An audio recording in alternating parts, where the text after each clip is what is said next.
여러분 안녕하십니까? 반갑습니다. 그동안 잘 지내셨어요?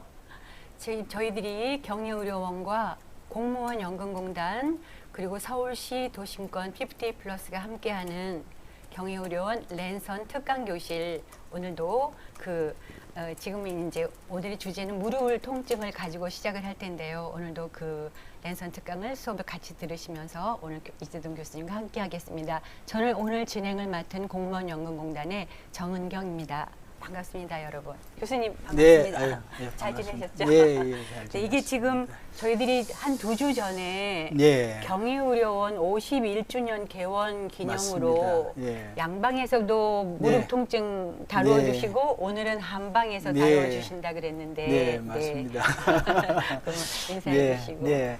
그 말씀드린 이제 우리가 지금까지 네. 그 비만을 주제로 그렇죠. 어쨌든 비만 잡고 질병 극복 프로젝트로 이제 각 비만하고 관련되는 네. 질환들을 쭉 해왔는데 네. 이제 앞으로 또 더 할 겁니다. 더 할 건데 네. 이제 이번 달에는 말씀하셨다시피 이제 우리 개원 51주년 특강으로. 어떤 기념 특집으로 네, 맞아요. 제일 많이 불편해하는 증상이 뭘까? 이제 아마 나름대로 이걸 진행하는 우리 홍보팀에서 좀 설문을 해보니까 네. 이번에 무릎 관절통을 좀 중심을 해줬으면 좋겠다. 그래서 이제 그 아마 얼마 전에 양방에 네. 우리 교수님께서 네. 무릎 관절통에 대해서 이제 양방적으로는 양방 어떤 식으로 하면 해주시고. 좋겠다라는 걸 이제 강의를 해주셨고 네. 이제 오늘은 이제 한방으로 그렇죠. 이제 제목도 이제 우리 한방으로 날려보자. 날리자, 날려보내자. 예, 우리 관절통을 한방으로 어쨌든 날려보내는 그런 이제 방법을 제가 오늘 말씀을 드릴 텐데 네. 우리 시청자분들은 아무래도 이제 양쪽 얘기를 들으면서 이제 우리가 의학이라는 게 사실은 양방의 장점이 있고 또 한방의 장점이 있거든요. 네. 그래서 양쪽을 좀 들으시면서 자기 이 몸에 맞는 어떤 적절한 하나의 어떤 치료법을 선택하시면 저는 훨씬 도움이 되지 않을까. 그럼 또 양방 의미 쪽으로 있는- 이제 시술을 해야 되거나 수술이 필요한 그렇죠. 부분은 그쪽에서 도움을 받고 그렇죠. 또 일반적인 전체적인 그렇죠. 도움을 받는 거는 한방 쪽으로 네. 병행하면 좋겠다 네, 하시는 좋지 거죠? 않을까 하는 네. 생각입니다. 네. 네. 오늘 이제 선생님이랑 같이 이 주제를 가지고 진행을 하는 동안 시청자 여러분께서 궁금한 점이 있으시면 채팅창에 질문을 올려주시면 교수님께서 이제 수업을 하시는 중간중간에 또 질문을 받아서 대답도 해드리고 그렇게 시간을 진행하도록 하겠습니다. 그럼 교수님 준비해 오신 네. 한번 볼까요? 한방으로 날려보내자. 네, 예. 제가 이제 그 매월 우리가 해오면서 네. 그 공무원 연금공단과 지금 같이 이제 이 건강 그 우리가 유튜브 이게 네. 라이브 방송을 하면서 제가 늘 이제 얘기 드렸던 게 뭐냐면 우리가 질병은 여러 가지가 있지만 사실은 그 질병이 어떤 특별한 어떤 사고가 아니면 네. 사실은 몸에서 오는 거다. 몸에서 오는 몸의 거다. 문제에서 오는 거다. 이 무릎도 마찬가지거든요. 맞아요. 네. 이 무릎이 아플 때 우리가 어떤 뭐 교통사고를 당했다거나 아니면 높은 데서 떨어졌다거나 이런 외상이 아니면 우리가 일상에서 어느 순간부터 무릎이 아프기 시작하면 사실은 이제 몸에 문제가 생겼다는 거거든요. 그렇죠. 그 몸의 문제로 인해서 무릎에 영향을 미치게 되고 그래서 이제 무릎이 어떤 문제가 생겼다라는 관점을 네. 항상 가지고 계셔야 돼요. 네. 그래서 무릎이 아프면 무릎에 대한 문제점도 우리가 해결을 해야 되겠지만 우선 내 몸이 어떤 문제에서 왔는지를 보는 게 굉장히 중요하고 또 무릎뿐만이 아니라 우리 한의학에서 바라보는 이 인체의 전체적인 관점이 사실은 거의 뿌리는 공통점을 가지고 있다고 말씀을 네. 드릴 수 있어요. 그래서 제가 오늘 이제 첫 이 화면을 네. 우리 한의학에서 그러면 건강이라는 것은 뭐냐? 그렇죠. 건강이라는 건 뭘 얘기하느냐? 어떻게 하면 건강하느냐를 좀 네. 우선 한번 알고 아. 또 이렇게 이제 무릎으로 좀 쪽으로. 깊이 있게 들어가면 좋을 것 같아서 제가 우선 첫 슬라이드를 이렇게 네. 마련을 했고요. 사실은 우리 몸이라는 거는 우리 한의학에서는 이제 어떤 구조보다는 기능을 더 중요시합니다. 우리 네. 몸이 어떤 기능을 제대로 하고 있느냐. 네. 예. 네. 이제 기능을 중요시하다. 기능적으로 문제가 생기면 그게 이제 구조적으로까지 발전을 하게 되는 거거든요. 예. 그래서 예를 통증이 들어- 나타난다든가 그렇죠. 어디가 처음에 아프다든가. 이제 예를 들어 위를 얘기를 들면 어떤 문제로 인해서 위가 소화가 안 되고 위가 불편하면 네. 그게 이제 지속이 되면 그렇죠. 위에 이제 염증이 생기고 또 여러 가지 어떤 문제점 구조적으로까지 예, 이제 문제가 되는 거거든요. 네. 그러니까 네. 이제 그렇게 이해를 하시면 되고요. 그러면 그 기능은 어떻게 하냐? 사실은 우리 몸의 모든 기능은 에너지에 의해서 이루어지는 거거든요. 네. 에너지. 그래서 네. 제가 생체 에너지라 그러고 아. 한방에서는 이제 기혈이라는 표현을 쓰죠. 네. 그 에너지를 기혈이라고 표현을 하거든요. 네. 그래서 한마디로 한의학이 뭐냐 이렇게 얘기하면 에너지 의학이다. 아. 기혈 의학이다. 네. 이제 이렇게 얘기 드릴 수가 있고 네. 그러면 기혈은 어떻게 해서 이제 우리 몸에 필요한 에너지는 어떻게 해서 마련이 되고 기능을 하는지를 간단히 말씀을 드리면 사실은 에너지는 우리가 호흡을 통해서 공기, 산소나 이런 걸 통해서 에너지를 만드는 데 작용도 합니다만은 중요한 거는 이 산소는 누구나 똑같이 공급이 되잖아요. 그렇죠. 중요한 건 입으로 먹는 음식이거든요. 내가 어떤 걸 찾아 먹느냐. 그렇죠. 어떤 음식을 먹느냐. 어떤 음식을 먹느냐에 따라서 에너지가 어떻게 만들어지느냐가 네. 달려 있는 거거든요. 네, 그렇죠. 그래서 음식이 굉장히 중요한 거죠. 네. 그래서 이제 제가 그 사람의 에너지 상태에 따라서 음식을 어떻게 먹어라, 어떤 음식을 먹어라, 제가 이제 그런 얘기를 많이 하잖아요, 그죠? 네. 예, 뭐 찬 음식을 먹지 마라, 뭐 단백질을 그렇죠. 먹어라. 또 오히려 그 한 사람은 필요에 따라서 탄수화물을 먹어야 되는 사람도 있고, 요즘 너무 이제 탄수화물 부정적인 얘기만 하는데 네. 꼭 그런 것만은 아니거든요. 네, 맞아요. 대변 힘을 일반적으로는 이제 내려면. 예, 일반적으로는 이제 많이 비만하고 지방이 많다 보니 그 지방을 줄이기 위해서는 탄수화물을 차단을 해야 줄여라. 되지만 특히 이제 제가 비만을 얘기하다 보니까 글쎄요. 탄수화물에 대해서 너무 이게 좀 뭐랄까 구박을 많이 밥 했는데 먹지 말고 과자 먹지 말고 늘 그러셨잖아요. 네, 예, 이제 그런 얘기를 많이 했는데 이제 그래서 에너지의 생성이 어떻게 되느냐에 따라서 음식이 달라질 수가 있는 네. 음식에 따라서 에너지 생성이 달라질 수가 네. 있는 거고요. 그러면 이제 에너지가 잘 만들어졌다고 하더라도 네. 이게 전체적으로 우리 머리 끝부터 발끝까지 우리 모발부터 이 전신적으로 에너지를 공급하는 통로에 문제가 있으면 네. 순환에 문제가 있어도 그렇죠. 네, 이게 공급이 안 되면 막히면, 또 문제가 있고. 그래서 사실은 네. 순환의 역할에 가장 중요한 게 운동이거든요. 움직임이거든요. 운동이라고 해서 우리가 뭐 피트니스 센터에 가서 하는 그런 운동이 아니라 우리가 일상에서 어떻게 움직이냐에 따라서 이 에너지가 만들어지는 게 그 경락이라는 에너지가 우리 흐르는 통로를 우리 한의학에서는 경락이라 그러죠. 네. 이제 경락을 통해서 이제 공급이 되는데 그 경락이 막히거나 순환이 안 되면 또 문제가 생기는 거거든요. 네. 예. 그리고 생성과 순환에 이제 이런 어떤 작용들이 하는데 네. 하나의 리듬이 있어요. 리듬이. 생체 리듬이라고 그러죠. 네. 그 리듬은 어떻게 해서 만들어지느냐. 일종의 이제 주 역할을 하는 게 호르몬과 연관이 많은데요. 네. 이 생체 리듬은 사실은 잠하고 연관이 있거든요. 네. 예. 그러니까 우리 몸이 어떻게 되냐면 인체의 어떤 모든 만물이 그럴 수가 있어요. 생물은 생명체는 그럴 수 있다고 보는데 우리가 한의학에서 이제 그게 생명이 살아있다는 음량이 있다는 거거든요. 네. 음량이 있다는 거는 리듬이 있다는 거거든요. 음량이라는 거는 음은 아래고 양은 올라가는 거거든요. 이 리듬이죠, 리듬. 이 낮과 밤이 있는 그렇죠. 것처럼. 낮과 밤의 리듬을 만들어줘야 되는 거죠. 아. 그게 굉장히 중요하거든요. 네. 그럼으로 인해서 호르몬도 생성되고 아. 우리 자율신경이나 모든 기능이 정상적인 역할을 하는 거거든요. 네. 그러니까 건강하지 못한 사람은 낮에도 별로 의욕이 없어요. 네. 낮이 밤 같습니다. 피곤해, 힘들- 밋밋합니다. 네. 그리고 밤도 낮 같아요. 어. 그러면 안 되는 거거든요. 그래서 우리 몸을 생체 리듬을 만드는 이제 에너지의 균형 조절이라고 그러는데 그 균형 조절은 리듬이라는 거는 잠이 가장 중요하고 그리고 낮에는 최대한 우리가 워밍업을 시켜야 돼요. 기를 끌어올려야지 살이 높아야지 계곡이 깊어지죠. 네, 네, 네. 예. 그래야지 낮에 많이 활동을 해야지 저녁에 깊은 잠을 잘 수가 있는 거거든요. 예. 이제 그런 그 세 가지 우리가 기혈이라는 에너지가 만들어지고 또 그게 공급이 되고 그게 일정한 어떤 균형의 리듬에 리듬을 그 세 가지 기능이 사실 우리 몸의 전체를 관할한다고 보면 돼요. 네. 예, 그래서 그 세 가지 문제점이 어떠냐에 따라서 병이 생기고 건강하냐 안 하냐. 그렇죠. 이제 그런 문제가 생기는 거고 비만이 와도 어떤 형태 마른 복부 비만이 오느냐 생성이 안 되고 하는 사람은 마른 복부 비만 네. 순환이 안 되면 전신 비만 또 균형 조절이 안 되면 막 아래는 가늘어지고 상처가 커져 상체 비만 네. 이제 이게 이런 문제가 있기 때문에 사실은 제가 비만을 가지고도 우리 한의학적으로는 전신 질환을 다 이게 문제점을 찾을 수가 있고 해결할 수가 있는 거거든요. 그래서 네. 이제 현대의학적으로는 비만이 만병의 원인이다. 이제 이런 네, 얘기까지 그러셨어요. 나올 수가 있는 거거든요. 네. 왜냐면 우리 한의학적으로 그렇게 충분히 설명될 수 있는 부분이거든요. 네. 이제 그걸 우선 말씀을 드리고 지금 결론적으로는 우리가 잘 좋은 음식을 먹고 잘 생성하고 그리고 움직임을 통해서 그 에너지를 잘 머리끝부터 발끝까지 잘 보내주고 또 우리가 일정한 어떤 생체 수면을 통해서 규칙적인 어떤 생활 리듬이 잡혀지면 사실 그런 사람은 별로 병이 생길 게 없어요. 네. 사실은 그렇습니다. 네. 네. 그게 깨지면 수많은 병이 생기는 거거든요. 네. 그렇죠. 예. 그래서 이제 한의학에서 바라보는 그러면 질병은 뭐냐? 건강이 아까 지금 설명을 드렸다시피 네. 질병은 그 아까 앞에 설명드렸던 건강의 기능을 제대로 못하면 질병이 되는 거죠. 그래서 일반적으로 우리 일상의 잘못된 생활 습관, 먹어야 될 때 안 먹고 먹지 말아야 될 때 먹고 한 번에 많이 먹고 부담을 주고 또 좋지 않은 밀가루나 사실 밀가루 같은 것들은 우리 몸에 좋은 에너지원이 아니거든요. 네. 우리가 제가 이제 자동차의 기름을 얘기를 한다면 아주 저급 휘발유죠.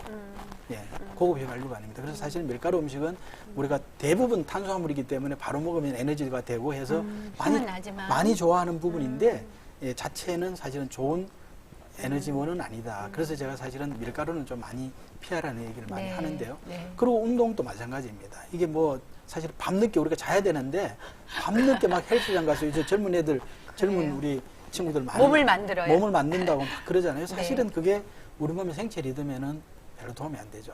그래서 사실은 몸은 굉장히 좋은데 저녁에 깊은 잠 못 자고 나중에 뭐 심한 경우는 우울증에 빠지고 네. 이런 제가 환자들도 꽤 많이 보거든요. 예. 보면 그냥 몸은 아주 예, 그 해요. 근데 그건 왜 그러냐? 운동이라든지 기혈 순환은 잘 시키는데 이 생체 리듬이 깨지면서 오히려 기혈이 이 분리가 되는 거거든요. 기는 위로 계속 뜨게 되면서 네. 아래는 오히려 약해지고 뒷골은 땡기고 막 기가 위로 상기되고 이런 또 스트레스까지 많이 받죠. 직장. 근데 그런- 직장 다니시는 분들은 오후에 퇴근하고 피트니스 센터 가가지고 이렇게 막 그 그렇죠. 근육을 단련시키고 그러면 그렇죠. 그런 부분이 많은데 이제 그런 부분은 제가 말씀드렸던 큰 어떤 관점에서 네. 별로 바람직한 건 아니다. 그리고 저녁에 가더라도 뭐 예를 들어 가지고 우리가 요가나 필라테스나 해서 몸을 스트레칭을 풀어주고 막힌 길을 이렇게 소통해 주는 건 모르는데 막 워밍업을 시켜서 근육을 그렇죠. 끌어올리고 이제 막, 이게 우리가 수백 년 수천 년 동안 네. 인간의 유전자라는 거는 네. 해가 뜨면 움직이고 네. 밤이 해가 지고 지면 어두워지면 잠을 자는 게 쉬고. 이게 예, 수천 년 이게 네. 이미 유전자가 그렇게 네, 만들어져 있거든요. 네. 그게 자연의 이치고 그게 순응하는 거거든요. 근데 이제 그걸 안 하고 밤에 늦게 막 깨어 이제 있고 깨어 운동하고. 있고 운동하고 이러면 사실은 몸은 굉장히 좋은데 하체 힘은 뭐 하체 운동을 많이 해서 근력은 강할 수가 있겠습니다만은 에너지 측면에서는 다리는 굵어도 에너지는 위에 다 떠가 있는 거죠. 기가. 예. 네, 무슨 말씀인지 네, 알겠어요. 이제 그런 부분들이 이제 다 문제를 생체 그럼 막 에너지. 뇌도 깨어 있겠네요. 운동을 그렇죠. 하고 나면. 그렇죠. 그럼 잠을 뇌도 깊이 깨어있죠. 못 뇌가 자고. 각성이 돼 있죠. 그래서 우리가 피곤해서 잘 자는데요라고 얘기하지만 실은 잘 자는 게 아니라 네. 이제 우리가 어디 코라 떨어지는 거죠. 그렇지만 뇌 세포는 깊은 수면에 빠질 수가 없는 거죠. 예, 예. 그래서 중간에 깨게 되고 이제 네. 그렇게 그래서 이제 생체 에너지 문제가 생기는 거죠. 지금 얘기 들은 운동이라든지 수면이라든지 음식이라든지 따라서 네. 에너지 문제가 생기면 그게 이제 몸의 문제를 유발하게 되고 그러면 몸의 문제로 인해서 이제 질병이 이제 생기게 되는 거죠. 그래서 이제 제가 네. 사실은 한 30년 환자를 보면서 저도 초창기에는 네. 뭐 한의학을 공부를 하고 뭐 또 많이 나름대로 네. 그걸 했습니다만은 워낙 이제 우리가 병이 어디가 아프면 사실 어깨 아프면 어깨에 더 관심을 가지게 되잖아요. 네. 예. 네. 저도 이 과거를 돌아보면 네. 초창기 환자를 볼 때는 어깨 아프다 그러면 전체적인 것보다는 어깨에 어떻게 하면 염증을 잡아주고 통증을 잡아주고 해서 거기에 집중해서 치료를 했던 뭐 약을 쓰더라도 거기 어깨 통증이 도움이 되는 이런 관점에서 환자를 많이 봤던 것 같아요. 네. 근데 이제 한 30년 이렇게 이상 임상을 하면서 5년, 10년 지나면서 이제 점점 사실은 전체적인 그림을. 전체적인 그림이 중요하고 네. 어떻게 보면 병은 수백 가지 수천 가지지만 우리 그렇죠. 일상생활이 굉장히 중요하고 거기에 따라서 지금 에너지의 어떤 흐름이 어떻게 되느냐 이 사람은 에너지가 부족하냐 아니면 에너지가 순환이 안 되느냐 아니면 이 사람은 에너지가 균형 조절이 안 되느냐 이런 걸 평가하는 게 굉장히 중요하다 이제 이런 생각을 많이 하게 됐죠. 네. 그래서 이제 그런 고민을 하다가 이제 여기 보면 카이닥이라고 네. 이게 이제 카이닥이 뭐냐 하면 코리안 우리 한의학을 코리아 K 메디신이라고 네네. 그러거든요. 그래서 AI 요즘 AI 많이 나오잖아요. 네, 네. 그래서 코리안 AI 닥터를 줄임말로 이제 카이닥이라고.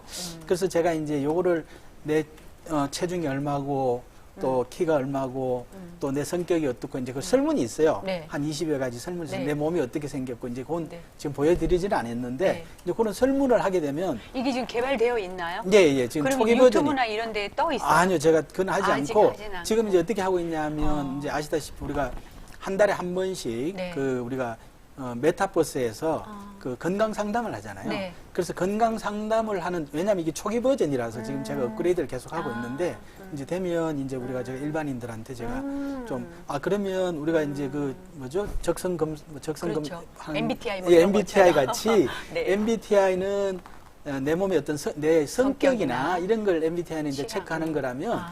내 몸의 기혈 상태가 어떤지 네. 이제 한번 체크해 보면 네. 당신은 기혈의 생성이 100점 만점에 뭐 70점이고 순환은 뭐 50점이고 뭐 균형 조절은 70점입니다. 네. 그래서 이런 것들을 개선하기 위해서는 재밌네요. 네, 예, 음식은 어떻게 해야 되고 아. 또 생활은 어떻게 해야 되고 이제 이런 솔루션을 주는 오. 이제 그런 걸 조금 요즘 이제 개발 중에 제가 계시다. 한 사람 이제 만나서 네. 제가 진료할 때마다 그런 얘기를 많이 하는데 네. 참 AI이고 우리 이 4차 산업의 어떤 IT 기술이 메타버스 무서워요. 예, 대단한 것 같아요. 그래서, 네.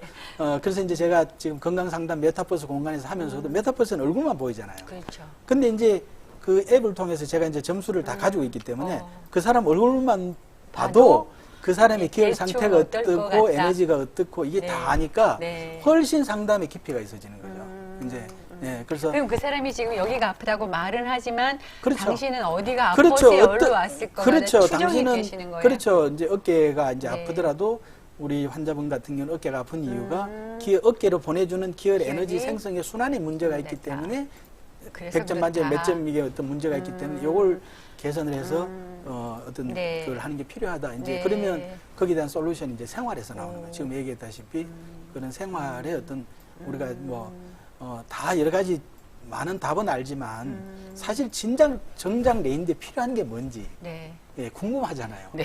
예. 네. 뭐 어떤 사람은 운동하라 그러고 어떤 사람은 잘 먹으라 그러고 또 어떤 사람은 막 잘 자라 그러고 하는데 그렇죠. 내가 왜 잠을 못 자게 되는 건지 내가 왜 이게 이제 하지만 이제 그런 에너지 상태를 이제 알게 되면 거기에 대한 이해가 생기고 그 이해가 생기게 되면 스스로 이제 내가 생활할 수 있는 이 네. 부분은 내인데 가장 중요한 부분이야. 네.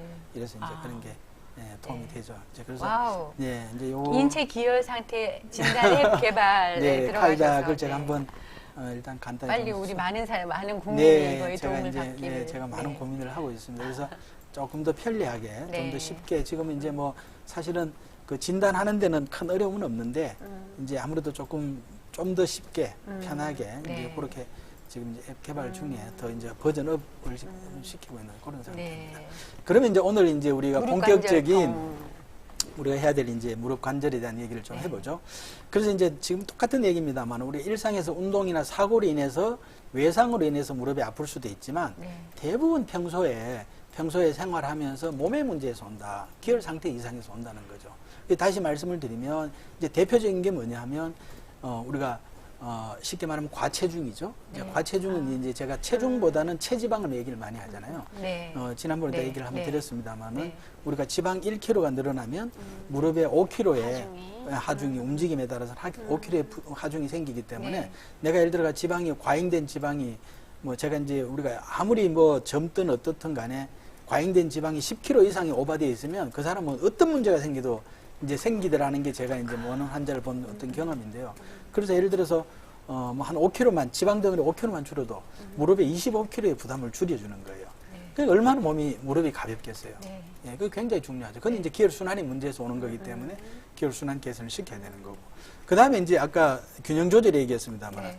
우리가 예를 들어 잠을 깊이 못 자고 또 뭐 충분한 어떤 하체 근력 운동이나 이런 게 부족해지면 기가 다 뜨게 되거든요. 상기된단 말이에요. 네. 이 균형이 깨진 거죠. 네. 에너지가 아래에 있어야 될 아래로 내려가고 올라가야 되는 이 50대 50의 음량의 어떤 균형이 이게 이제 하체가 약해지면 기가 위로 다 뜨게 되는 거거든요. 네. 그래서 이제 그 기가 약해지는 그 하체가 약해지는 게 대부분 이제 호르몬하고 관계 있고 또 호르몬 생성이라는 건 수면하고 관계 있단 말이에요. 네. 그래서 잠을 못 자면 호르몬이 마르게 되고 네. 또 우리가 물의 에너지가 마르게 되니까 자꾸 기가 불이 뜨는 거거든요. 그래서 제가 늘 얘기를 드렸습니다만 네. 연세 드신 분들 목욕탕 가면 하체가 가늘고 네. 상체가 굵어지는 게 하체가 가는 이유가 호르몬이 마르기 때문에 기가 자꾸 뜨게 되는 거거든요. 뜨면서 상체는 커지고 또 성격도 막 예민해지고 오히려 어린애같이 막 쉽게 그게 이제 기가 네. 뜨기 때문에 떠 있기 때문에 감정 조절이 안 되는 감정 거죠, 조절이 호르몬. 안 되는 거죠. 그리고 말이 많아지고 막 이렇게 되는 이유가 다 이제 그게 사실은 정상이라기보다는 어떤 불균형에 의해서 나이가 드는 그런 어떤 몸의 변화를 미리 대처하지 못한 불균형에 의해서 그러는 거거든요. 교수님, 그거랑 말이 많아지는 거랑 무슨 상관이? 기가 뜨니까. 기가 뜨면 말이 많아져요? 그렇죠. 기가 뜨면 말이 많아지죠. 네. 예. 그러니까 예. 애기들은 성격이 급해지고 말이 많아지고. 그렇죠. 어린애들은 왜 그러느냐. 어린애들은 성장기에 있기 때문에 성장기에 있기 때문에 열이 많아요. 그래서 그 성장의 열이거든요. 에너지거든요. 네. 예. 그래서 어린애들이 말도 많고 조잘되고 막 그러는 거죠. 예. 예. 참을성이 좀 부족하고 이렇게 되는 거죠. 그게. 그 에너지 흐름이 그러는 거거든요. 예. 예. 그래서 이제 나이가 들면 물이 마르기 때문에 이제 에너지의 균형이 깨지면서 그런 현상이 있을 수가 있고, 특히 이제 우리가 일상에서 내가 얘기 드렸다시피 하체 근력 관리를 안 하고, 왜냐하면 이제 하체 엉덩이나 허벅지의 어떤 이 근육은 제가 그 호르몬 저장 창고라는 표현을 쓰거든요. 에너지. 예. 물 어떻게 보면 저수지와 같은 거죠. 그래서 그 하체 근력을 강화해놔야지만 호르몬이 저장이 되고 에너지가 축적이 될 수 있거든요. 네. 예, 이제 그런 뭐 하체에 대한 운동도 없고 맨날 의자에 앉아 있고 또 스트레스 받고 맨날 커피 마시고 기가 떠 있고 이러면 하체는 자꾸 약해지고, 남자 같은 경우는 전립선 뭐 이런 문제가 생기고, 여성분들 같으면 또 자궁질환 이런 게 문제가 생기죠. 그러니까 뒷골은 계속 땡기고 입도 마르고 뭐 귀에 심하면 소리도 나기도 하고 예, 네. 눈에 충혈도 잘 되고 이게 네. 다 이제 에너지 문제거든요. 예, 예.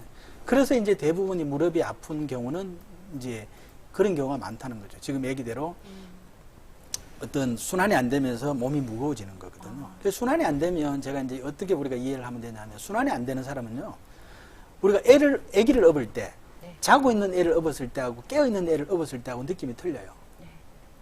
자고 있으면 훨씬 무겁게 네, 느껴져요. 그렇죠. 예, 똑같은 무게예요, 무게는.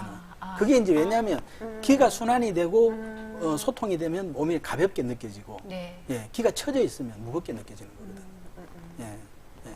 그래서 이 사람은 순환이 안 되고 몸이 붓고 아침에 잘 올라면 늘 얼굴이 붓고 뭐 몸이 무겁고 이런 사람들은 그 잠자는 자기 몸을 지금 무릎에서 받치기가 굉장히 힘들다는 거죠. 예. 네. 예. 순환이 안 되면. 그리고 이제 하체가 또 약해지면, 근력이 부족해지고 약해지면 밑에서 지지하기가 너무 힘들다는 거예요. 그런 상체의 중력과 이 무릎에서 위에서 눌리는 중력과 밑에서 받쳐주는 지지력의 불균형에서 오는 경우가, 계속 악순환이 되는 거네요. 그렇죠. 그러면 이제 이게 어떻게 되겠어요? 위에서 눌리고 밑에서 받치는 근육이나 힘이 이런 게 없고. 힘이 없으면 이 중간에 있는 가운데 있는 연골이 다를 수밖에 없어요. 네. 예. 다를 수밖에 없고, 네. 자극이 되면 염증이 생길 수밖에 없고, 붓고 아플 수밖에 없죠. 그래서 이제 급성기는 염증약도 쓰고 해야 되지만, 제가 얘기하는 거는 결국에는 몸을, 무릎의 하중을 줄여주고 하체 근력을 강화시켜주는 거거든요. 거기에서도 제가 한 가지는 말씀을 안 드렸는데, 평소에 우리가 손발이 차고 소화가 안 되는 사람들은 근육량이 부족해질 수밖에 없어요. 그러니까 근육이 있더라도 균형이 깨어져서 기가 위로 상기되면서 하체가 약한 사람도 있지만, 지금 얘기대로 먹는 걸 제대로 못 먹고 충분한 단백질 섭취, 기혈 생성이 안 돼서 무릎까지 에너지를 보내주지를 못해서 무릎 근육이 힘을 못하는 경우도 많다는 거죠. 근데 사실은 지금 제가 복잡한 얘기를 한 것 같지만 네. 네. 경우의 수는 세 가지예요. 그러니까 에너지 생성이 안 돼서 무릎의 근육에 영양을 공급을 못 해주거나, 순환이 안 돼서 너무 무겁거나, 균형 조절에 깨어져 가지고 기가 위로 떠 있거나, 거기 그 이외에 사실은 있을 게 별거 없거든요. 네. 예. 이제 그 외에는 외상이죠. 어떻게 뭐 부딪혔거나 네. 이런 문제거든요. 예. 그러니까 제가 지금 얘기하는 그 세 가지로 요약해서 말씀을 드리는 건 굉장히 중요한 거죠. 우리 몸의 그러네요. 에너지가 생성이 잘 되느냐, 또 그게 잘 순환이 되느냐, 또 그 다음에 그게 균형을 잘 이루고 있느냐. 그러면 교수님, 바꿔 말하면 잠만 제대로 못 자도 무릎이 아프고. 당연히 그렇죠. 아, 그럼요. 잠 못 자는 사람은 무릎만 아픈 게 아니라 허리도 아프고 하체가 다, 발바닥도 아프고 발목도 아프고 다 하체가 무너지게 돼 있어요. 저런. 네, 그럼요. 네. 예, 예, 예. 근데 특히 이제 대표적으로 나타나는 남자들 같은 경우 전립선의 문제가 나타나죠. 예. 그 여자들 같은 경우는 이제 이 갑상선이나, 왜냐하면 잠을 못 자면 이게 호르몬 조절기가 갑상선이거든요. 네. 예, 이 기능에 이제 문제가 생기는 거죠. 예. 특히 이제 갱년기 증상이 빨리 나타나게 되고, 예. 그게 이제 다 균형 조절의 문제예요. 예. 그래서 에너지 의학이라는 게 네. 이제 굉장히 중요한 부분이다. 그러네요. 예. 예, 이제 그렇게 해서 무릎이 이제 문제가 생기는 거고요. 네. 그러면 증상은 지금 뭐 얘기 드렸다시피 네. 당연히 뭐 닳게 되고, 연골이 닳으면서 염증이 생기고 통증이 생기는 거죠. 예. 예. 그래서 이제 일반적으로 우리가 몸이 건강하면 지금 말씀드렸던 그런 기본적인 에너지의 어떤 생성도 잘 되고, 순환도 잘 되고 또 균형 조절이 균형도 맞으면 우리가 살면서 무거운 거 들면서 무릎을 뻣뻣 할 수도 있고 어디 부딪힐 수도 있어요. 그렇죠. 그렇지만 그런 게 다 회복이 된다. 회복이. 네. 그리고 이제 필요한 경우에 염증에 대한 약만 잡아주면 네. 일시적으로 길어봤자 한 달 하면 다 이제 스스로 회복돼서 치유가 되는 거죠. 근데 그게 안 되고 오래 간다. 그렇죠. 몸에 문제가 있는 상황에서 어디 한 부딪히거나 등산하고 네. 내려오다가 삐끗하거나 이러면 맞아요. 이제 약을 써도 우선 먹을 때는 또 괜찮다고 또 안 먹으면 이게 스스로 회복할 수 있는 여력이 안 되는 거죠. 그럼 만성으로 가는 그렇죠. 거죠. 이제 그런 만성으로 가게 되는 거고 나중에는 이제 수술까지도 가야 되는 이제 그런 상황이 되는 거거든요. 예. 예. 근데 의외로 사실은 뭐 연골도 많이 딸고 여러 가지 문제가 많이 있다고 하지만 MRI 네. 찍어보고 네. 하면 문제가 있지만 우리가 제가 말씀드린 그 기능을 개선해주면 의외로 좋아지는 사람이 저는 95% 이상이다. 그럼 이제 어떻게 그게 그렇게 되느냐 궁금하잖아요. 선생님 MRI 찍어보니까 연골은 여전히 따라 있고 한데 통증은 줄고 좋아는 졌습니다만 이게 왜 그러느냐? 이게 어떻게 몸의 기능이 좋아져서. 그렇죠. 이게 왜 어떻게 회복되느냐라고 이제 설명을 네. 요구하는 환자들이 있죠. 네, 근데 네. 그런 경우는 제가 어떻게 설명을 드리냐면 이 무릎이라는 거는 건물에 비하면 콘크리트 기둥하고 똑같아요. 네. 우리 시멘트, 콘크리트 기둥에는 철근이 있고 시멘트가 있지 않습니까? 네. 그러니까 시멘트 사람들은 MRI를 찍고 엑스레이를 찍는 건 자꾸 이 인대도 보고 하지만 그거보다는 자꾸 뼈를 가지고 철근을 가지고 얘기를 하거든요. 철근이 휘어졌고 녹이 슬었으니까 이거 갈아 끼워야 되고 이거 바로 잡아야 된다고 생각을 하는데 사실은 우리가 건물을 생각해 보면 철근이 조금 휘어지고 녹이 슬어도 시멘트를 잘 보강하면 단단히 보강하면 그 건물을 평생 쓰는데 문제가 없는 경우가 굉장히 많다는 거죠.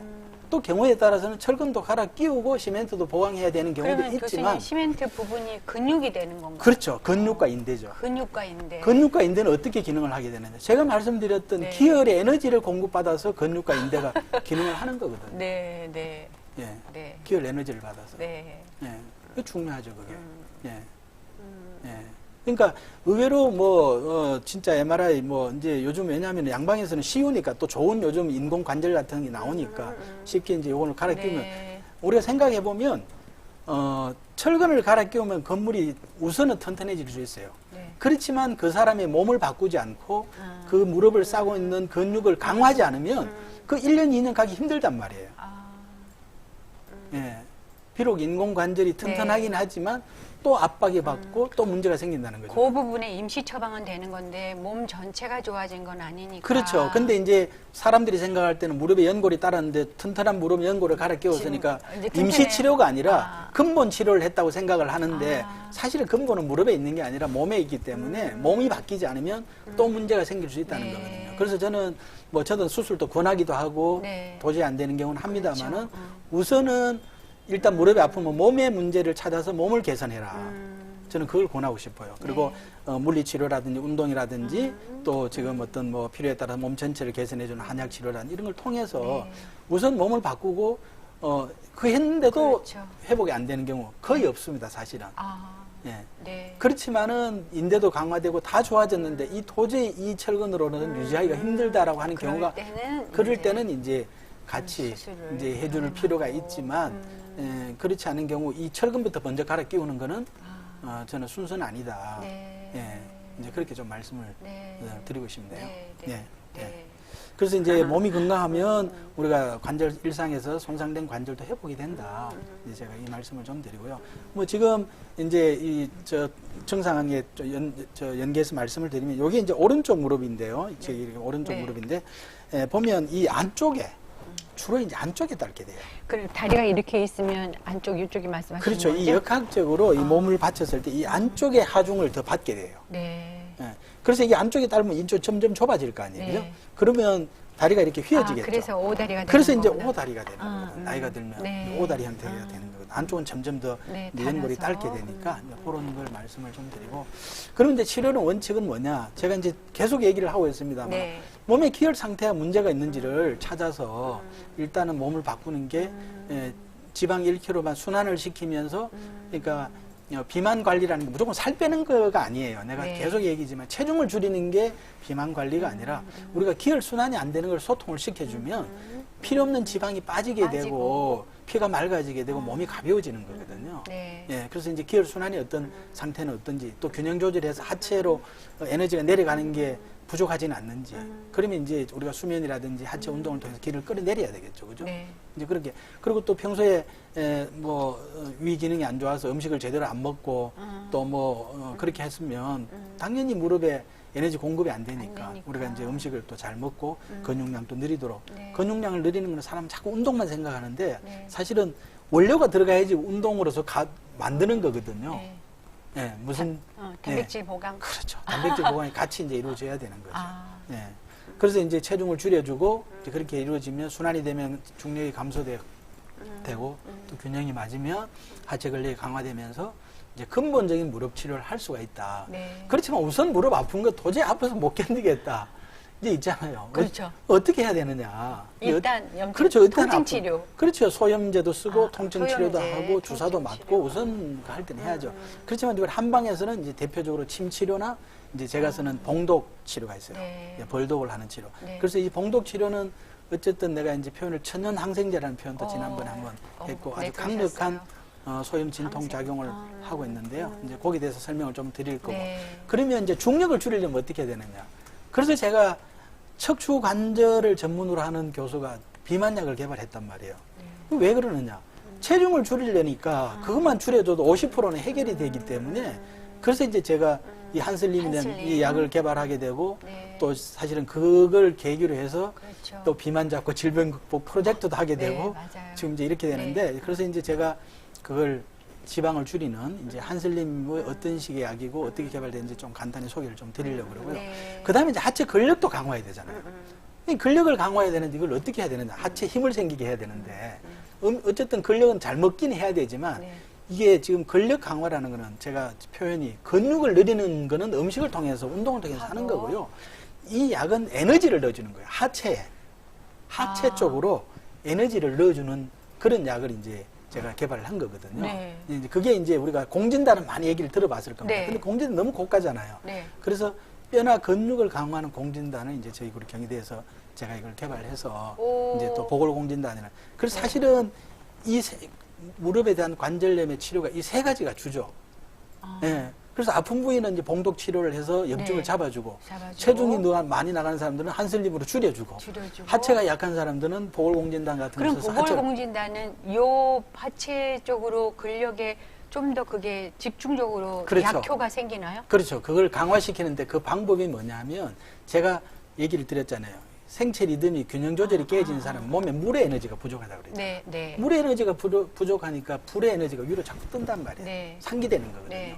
그래서 그 불을 꺼주려면 물을 부어줘야 되잖아요. 네. 그래서 물을 부어주는 약에다가 뼈를 강화시켜주는 약을 같이 조합을 해서 공진단과 함께 조합을 해서 그러면 만든 공진단보다 더 비싸야 될 것 같은데요. 그러지 않아요. 그러지 않아요. 제가 설명을 드릴 겁니다. 왜 이게 사실은 공진단 비싸서 잘 예, 못 너무 먹어요. 이제 그래서 이제 저희들이 아. 이제 이걸 개발했는데요. 네. 그러면 이제 우선 이제 봉독요법. 봉독요법에 대해서 조금을 얘기를 드리면 이 봉독의 역사 이제 이 우리 히포크라테스 의학의 아버지잖아요. 네. 의학의 아버지는 이 봉독을 뭐라 그랬냐 하면 아르카늄이라는 용어를 썼어요. 이 아르카늄이 뭘 뜻하느냐 하면 신비한 물질이라는 거예요. 예.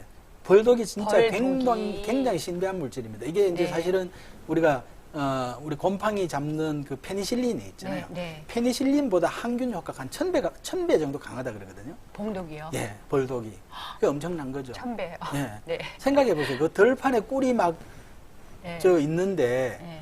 그게 벌레나 먹지 않고 이게 방어되는 게 프로폴리스도 있습니다만 사실은 벌 자체가 벌독이 가지고 있는 네. 그런 강력한 항염증 이런 그런 데서 사실은 프로폴리스도 나오고 화분도 나오고 이러는 네, 거거든요. 네, 예. 네. 이게 굉장히 어쨌든 강한 염증을 잡아주는 그런 효과가 있는. 천연향생. 네. 그래서 이제 우리가 벌독을 이제 벌을 쓰는 게 아니고 네. 벌독을 이제 우리가 마이크로웨이브라고 그래서 약간 전자파를 벌에 쏘이게 되면 네. 벌통에다가 네. 벌이 약간 가벼운 기절을 해요.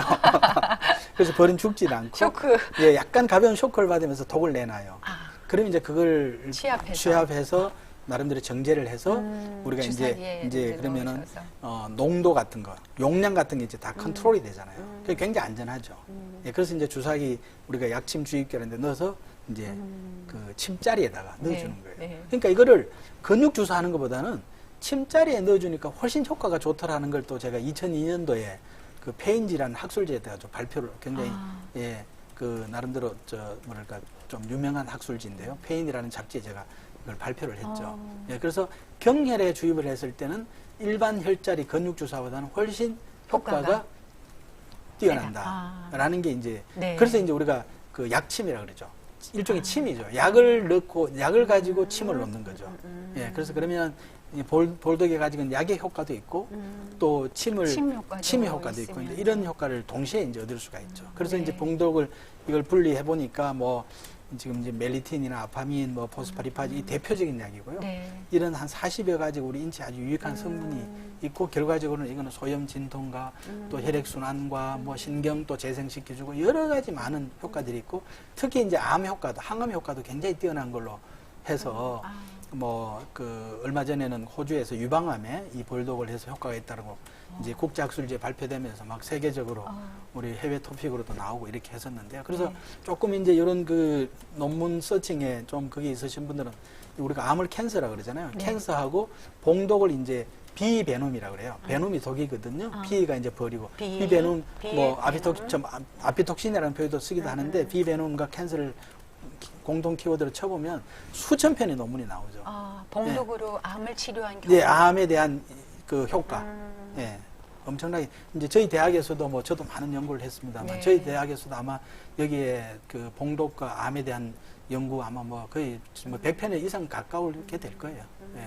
아마 그 정도로 많은 예, 논문들이 이제 예, 나오고 있죠. 그래서 이제 이게 2002년도인데 제가 이제 아까 얘기 얼핏 했습니다만 페인이라는 국제학술지에 예, 이제 발표를 했죠. 예, 효과가 있다. 오, 경희대 이재동 교수님 여기 나오셨어요. 네, 예. 예. 그래서 이제 이게 예, 많이 알려지게 됐고요. 네. 그래서 이제 적응증은 사실은 이 볼독은 모든 뭐 질환에 거의 대부분 쓸 수 있어요. 하지만 이제 우리가 심장 질환을 앓고 있거나 아니면 신장 우리가 투석을 한다든지 네. 신장 질환을 앓고 있거나 뭐 이런 경우는 이제 사실은 좀 주의를 해야 되고 또 좀 조심을 해야 되고요. 특히 임산부라든지 이런 경우는 이제 예, 좀 피하는 게 좋고 하지만 거의 모든 질환에 우리가 활용할 수 있다. 그럼 대표적으로 관절염이다. 가장 효과가 있는 질환이 뭐냐고 얘기하면 관절염. 에 쓸 수 있다. 그리고 이제 허리, 척추 질환 이런 데 이제 쓰고 이제 보통 일주일에 한 2번 정도, 네. 한 번 내지 2번 정도에서 한 15회 정도, 한 2달 정도 소요가 되는 거죠. 예, 그러면 이제 가장 효과가 좋은 걸로, 뭐 10명, 우리가 82.5%니까 뭐 10명 중에 한 8명 이상은 이제 회복이 되는 걸로 이제 그런 게 있고. 이 볼독이 또 이제, 예, 쉽게 말하면 예민한 사람들은 맞고 나면 가렵죠. 네. 발진도 생기고, 이제 이런 부분들이 있는데 이런 것들은 사실은 가벼운 뭐 어떤 나타난 하나의 반응으로 그걸 하면 되고요. 이제 봉독 양을 조절함으로써 할 수가 있고. 그리고 봉독이 좋다고 해서 이제 지금은 그런 경우 없습니다만 제가 2000년도 초반만 해도 이 볼독이 좋다고 해서 그냥 벌을 가지고 네. 막 이렇게 네. 해서 사고가 나서 제가 뭐 네. KBS 뉴스에 인터뷰도 절대 그렇게 하면 안 된다고 인터뷰도 하고 한 적이 있는데 어쨌든 그런 것들은 좀 주의를 하고 반드시 조심을 해야 돼요. 왜냐하면 벌독에는 우리가 지금 이 정제를 해서 나름대로 멸균도 작용과 이런 그렇죠. 주사 제제를 쓸 수 있는 과정을 거쳐서 쓰는 건데 그냥 쓰게 살아있는 되면 애들은 기운들이 무슨 균이 있을지 그렇죠. 모르잖아요. 바이러스도 감염돼 있을 수가 있고 네. 또 독의 양도 벌의 기분에 따라서 이게 달라지는 네. 계절에 따라서 또 달라지거든요. 이 네. 가을 같은 데는 벌에 이제 독이 농축이 돼서 굉장히 강하고 여름에 장마철 같은 경우는 또 좀 희석이 되고 이런 게 있어서 어쨌든 함부로 해서는 안 된다. 네. 그다음에 이제 한슬님은 이제 이게 비만약을 어쨌든 이건 이제 정부 지원을 받아서 네. 제가 이걸 연구를 했고요. 한 7년 정도 뭐 정부에서 한 10억 이상 이제 진료를 받아서 어쨌든 굉장히 안전하고 네. 효과가 있는 거는 이미 이제 식약처 전임상 연구를 통해서 이미 검증이 된 약이기 때문에 예, 그래서 제가 이걸 하면서 이제 제일 좀 염두에 둔 게 한약은 비싸다. 네. 이런 그게 있잖아요. 그래서 이게 이제 양약에도 여러 가지 우리가 비만약들이 있습니다. 비범. 네. 그래서 양약과 거의 비슷한 수준의 어쨌든 그 비용 부담을 환자들한테 최대한 줄여주는 게 사실은 그 제 연구의 핵심이었어요. 이제 그 그런 방법은 한방 비만 치료제가 그렇죠. 되는 그 거죠. 핵심은 뭐냐면 우리가 약의 가지수가 많아지면 많아질수록 비용이 네. 높아질 수밖에 없거든요. 네. 그래서 이런 많은 돈을 투자를 해서 가장 효과 있는 약만 뽑아내서 뽑아내는 거거든요. 예, 그게 알겠습니다. 비용을 줄이는 방법이거든요. 그렇죠. 예. 그래서 이제 그거를 이제 저희들이 해서 이제 전임상까지 해서 유효성과 안전성까지 검증된 약을 개발하고 특허 등록도 하고 뭐 이제 이렇게 했던 거고, 그 다음에 이제 메디신이라는 해외 저널에 네. 이제 해보니까 뭐 복부 지방도 감소가 되고 또 체중도 이렇게 주는 것들을 이제 저희들이 또 해외에 이제 그걸 했죠. 네. 예, 이제 한슬림에 대해서는 그 정도 말씀을 네. 드리고요. 그다음에 이제 보궐공진단은 지금 이제 공진단 얘기를 좀 할 네. 텐데 네. 사실은 공진단은 무슨 약이냐면 우리가 대표적으로 이제 녹용당기 산수유 사양이라고 네. 이제 얘기 들어가는데 이게 어떻게 보면 내가 기혈 에너지 얘기하잖아요. 이 사실은 우리 한의학에서 굉장히 그 뭐랄까 좋은 에너지를 가지고 있는 약들이에요. 예, 그래서 넣어주면 에너지가 바로 몸에 들어가니까 효과가 좋은 거죠. 눈도 반짝. 그렇죠. 그런데 여기 핵심이 뭐냐면 녹용당기 산수유는 좋은 에너지를 가지고 있습니다만은 여기서 더 중요한 건 이 에너지가 잘 머리끝부터 발끝까지 잘 보내줘야 될 거 아니에요. 거기에 사양이 이제 핵심이거든요. 네, 사실 녹용당기 산수유는 크게 비싼 약은 아니에요. 네. 네. 사양이 제일 비싸. 사양이 이제 사실은 거의 내가 볼 때 90% 이상 이 사양 값이거든요. 그렇죠. 그게 왜 그러느냐? 이 사양은 이 에너지 기혈이 지나가는 길을 막 뚫어주는 거예요, 그냥. 그러니까 이 에너지를 넣어주고 그 길을 뚫어주는 약이 같이 들어가니까 들어가면 그냥 고속도로가 에너지가 짝짝. 그렇죠. 고속도로하고 깔리니까 네. 그냥 에너지들이 쫙쫙쫙쫙 가는 거죠. 그래서 먹고 나면 바로 뭐 빠른 사람들은 네. 뭐 금방 이제 효과가 있다는 얘기를 하거든요. 그래서 이제 사람들이 비싸지면 자꾸 찾는 거죠. 그렇죠. 예, 네. 예, 이제 그러는 거거든요. 그래서 이제 그게 좋은데 이게 너무 비싸단 말이에요, 사실은. 경제 이게 일반인 먹기 힘들잖아요. 그렇죠. 예, 예. 그래서 이제 제가 고민한 게 그러면 이제 사양을 일단은 최소로 쓰자. 사양을. 네. 왜냐하면 공진단이라는 이름이 붙으려면 사양이 들어가긴 해야 되니까. 사실은 어떻게 보면 솔직하게 말씀을 드리면 공진단이 이름이 들어갈 수 있는 검사했을 때 사양 성분이 나올 정도로 만든 거예요. 거의 사양 효과, 사양 성분은 거의 극미량을 넣었다고 보면 되죠. 예. 이제 그렇게 하면서 제가 얘기 드린 뼈를 보강해주는 뼈와 인대를 보강해주는 약을 넣게 된 거죠. 이제 그렇게 되면 가격은 굉장히 다운이 되거든요. 왜냐하면 사양이 대폭 줄었기 때문에. 예. 그래도 걔가 들어가서 일을 하는 거잖아요. 그렇죠. 도움은 되죠.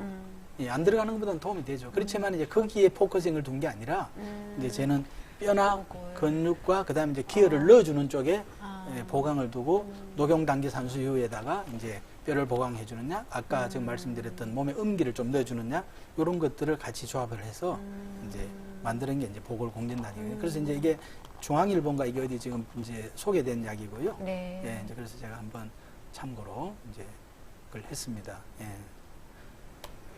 예, 그래서 이제 보궐공진단인데 우선 이 효능은 사실은 이제 공진단에 대해서 얘기를 조금 하려고요.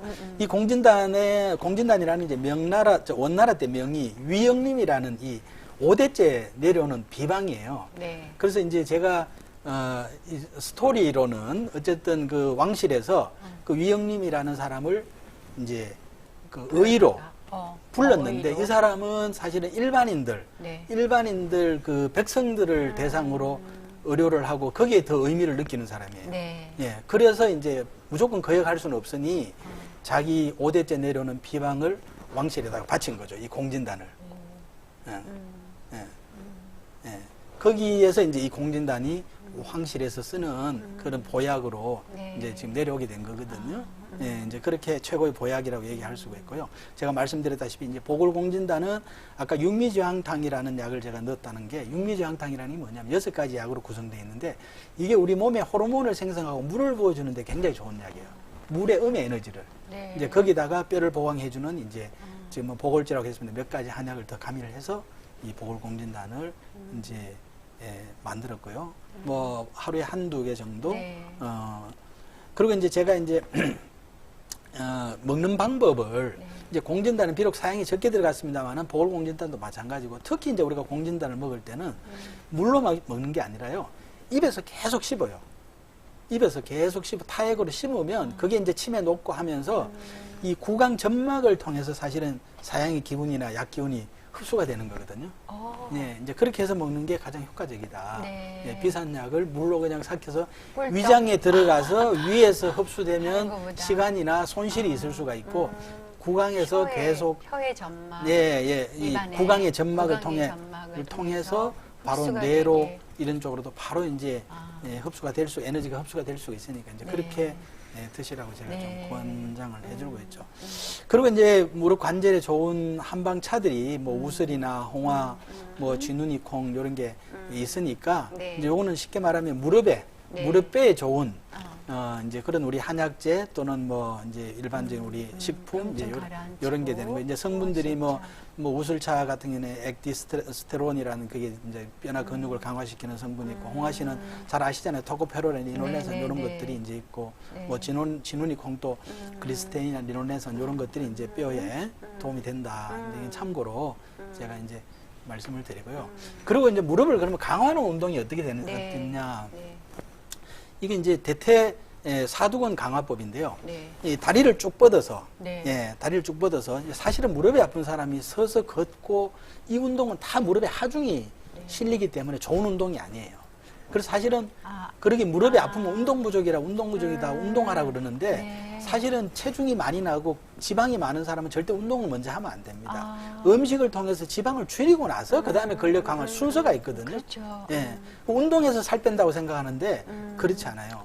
예, 제가 지난번에도 비만 얘기하면서 사실은 여러 가지 썰이 많아요. 운동은 저 비만 관리에 도움이 안 된다고 하는 얘기도 있습니다. 그건 무슨 얘기냐면 평생 운동을 하지 않으면 살 빼겠다고 6개월 운동하는 거는 마이너스라는 거죠. 그건 절대 도움이 안 된다는 거죠. 예. 그래서 사실은 운동이 더 우선으로 생각을 하는데 그게 아니라 음식을 통해서 이 체지방을 오버되는 체지방을 줄이는 게 더 우선이고요. 예. 근데 이제 그게 본인이 안 되기 때문에 음식 조절이 스스로 안 되기 때문에 약이 도움이 필요한 거거든요. 그래서 사실은 제가 한약을 뭐 홍보하고자 하는 게 아니라 그 약을 통하면 약이 지방을 태워주기 때문에 먹지 않아도 배고프지 않고 또 피곤하지도 않고 그게 왜냐하면 몸에 지방을 대사시켜서 에너지를 공급해주기 때문에 그러는 거거든요. 그래서 나름대로 그걸 통해서 지방을 태울 수도 있고 줄일 수도 있고 또 그렇게 하면서 식사를 안 하게 되면서 위도 줄일 수가 있고 그러면 나중에 적게 먹어도 포만감을 느끼면서 1kg, 2kg 빼기도 정말 힘들잖아요. 유지 관리가 빠질 돼. 때는. 네, 그렇죠. 스스로 하기는 참 네, 힘들어요. 그래서 이제 그 도움이 필요한 근데 겁니다. 교수님 이거 이제 오늘 공부하면서 이 발목을 이렇게 세웠다 놓였다 하는 게 무릎에 도움이 되는가 생각이 들었어요. 그러니까 그걸 이제 제가 설명을 드려요. 네. 우리가 다리를 쭉 뻗고 다리를 그래서 쭉 이제 이게 뻗고 서서 하는 운동보다 앉아서 하는 앉아서. 이 등척성 운동이 무릎에 일단 하중이 없잖아요. 관절에 부담을 안 주고 부담을 전혀 안 주잖아요. 네. 그래서 다리를 쭉 뻗고 네. 이 발가락을 무릎 끝에 닿는 느낌으로 뒤로 최대한 이렇게 잡아다녀요. 그렇죠. 발가락을. 굴곡을 하는 거죠. 신전을 한다고요. 신전. 예, 이렇게 뒤로 제끼는 거죠. 뒤로 제끼고. 그러면 이 무릎 허벅지 위에 근육이 단단하게 힘이 들어요. 이 대퇴사두근이라는 게 굉장히 중요하거든요. 우리가 슬개골 위에 있는 이 허벅지의 근육, 예, 이게 힘이 들어오거든요. 네, 들어와요. 예, 그게 들어온단 말이에요. 그래서 이걸 최대한 버티는 거죠. 한 10초 버텼다가. 그리고 이제 또 반대로 이 발끝을 발꿈치에 닿는 느낌으로 최대한 밀어줘요. 발꿈치에 닿는 느낌으로. 예. 네. 그러면 또 힘이 들어와요. 네. 예, 이거를 할 수 있는 만큼 네. 계속 반복해서 하면 이 사두근, 이 대퇴 사두근 강화에 굉장히 도움이 되고 이게 강화가 되면 대퇴 사두근이 강화가 되니까 무릎에 있는 애들이 힘을 받는다. 그렇죠. 힘을 받는 거죠. 그리고 이게 강화가 되면 이게 근육이 무슨 역할을 한다 그랬어요? 제가 얘기했잖아요. 네. 에너지가 기혈이 지나가는 통로예요. 무릎인데 강화가 되죠. 네.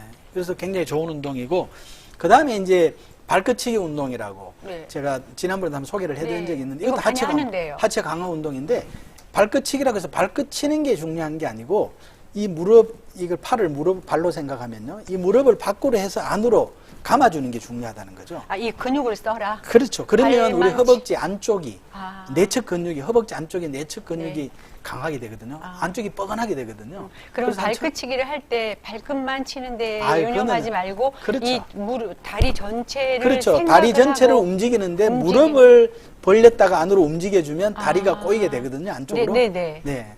아, 예, 그게 그러면 핵심이죠. 이제 대퇴사두근이 그렇죠. 근력이 생기면서 그렇죠. 에너지가 순환이 예, 된다. 예, 불면에도 굉장히 좋은 운동이에요. 네, 불면 얘기를 들었었어요. 네, 불면 할 때 제가 전에. 왜냐하면 이걸 다리를 움직이게 되면 에너지가 기가 내려가서 뜨는 기운을 예, 내려. 제가 그래서 잠안 온 사람들은 네, 이거 한 1000개 발끝치기. 정도 한다고 생각하면 네. 한 300개 하면 본인도 모르게 잠이 들 거다. 네. 제가 아. 이제 예. 그렇게 신기했어요. 요거 발끝치기랑. 네, 예, 그거 굉장히 다리 운동. 예, 좋은 운동이죠. 우리 에너지를 조절해, 네. 움직임을 조절해 주는데 네, 네. 굉장히 좋은 운동이죠. 우와. 그 앞에 이 대퇴사두근은 근력 강화 운동이라면 그렇죠. 이 발끝치기 운동은 발끝치기는 근력 강화도 되지만 기운을 끌어내리는 기운 끌어내리는. 네, 내리는 운동으로서 아주 좋은 운동이다. 네, 아유 교수님 지금 막 바빠요. 마음이 바쁘네요. 네, 시간이 어느새 지금 시간이 이렇게 많이 가서 오늘 그 질문 좀 받고 할까요? 네, 아유. 흥미진진한 내용이 너무 예, 많아갖고 예. 질문을 좀 받고 가도록 하겠습니다. 강의철님이 들어오셨네요. 등산하다가 부담이 됐다. 무릎이 아파서 소염제를 먹고 쉬고 있다. 한방병원에 가서 침을 좀 맞으려고 하는데요. 아, 그럼요, 좋죠. 치료하는데 문제가 네, 치매 효과라는 게 이제 기혈을 순환을 시켜주고요. 우리가 손상을 받으면 이제 눈에 보이지는 않습니다만은 근육 사이에 있는 모세혈관이 터질 네. 수도 있고 뭐 검사에는 안 나옵니다만은 이제 어혈이 생길 수가 있고 순환이 안 되고 또 이제 그게 심하면 시퍼렇게 멍이 들고 이렇잖아요. 그게 뭐냐면 어혈로 인해서 순환이 안 되는 거거든요. 네. 그럼 침을 맞게 되면 그 기를 소통을 시켜주기 때문에 통시켜주고 염증도 염증도 없애주고. 잡히고 통증이 잡히고 하는 침도 네. 맞고 봉독 치료도 하시고 아, 그러시면 그럼요. 예, 좋겠네요. 봉독은 더 좋은 네. 방법이 될 수가 또 있고요. 넘어가겠습니다. 예. 갈바람님이십니다. 술을 먹으면 다음날 무릎에 힘이 없어지는 그렇죠. 거 왜 술을 먹으면 힘이 없어지는 거는 어떻게 보면 이제 근력이 약하다고 봐야 되고요. 술은 모든 걸 이완을 시키는 작용이 있잖아요. 우리가 네.